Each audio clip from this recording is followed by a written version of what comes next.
हम खबर आपको देंगे। इमरान खान ने पीटीआई का नया तराना सोशल अकाउंट पर शेयर कर दिया है। अबरारुल हक ने पीटीआई के लिए तराना गाया है। आज़ाद कौमें ही इकबाल के शाहीन बनते हैं और उड़ते हैं, ये कहना है अपने ट्वीट के जरिए इमरान खान का। इमरान खान ने पाकिस्तान तराफ का नया तराना सोशल मीडिया अकाउंट पर शेयर कर दिया है। अबरारुल हक ने पीटीआई के लिए तराना गाया है, ये कहा गया इमरान खान की जानिब से। हो तकदीर का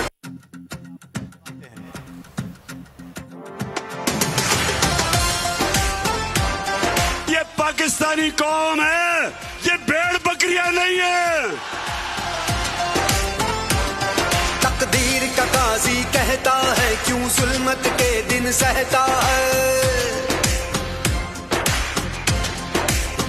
हो तकदीर का काजी कहता है क्यों जुल्मत के दिन सहता है। अपने बच्चों के मुस्तकबिल का कातिल बन के रहता है। ना जीता है ना मरता है, क्यों हक लेने से डरता है। एक और खबर से आपको आगाह कर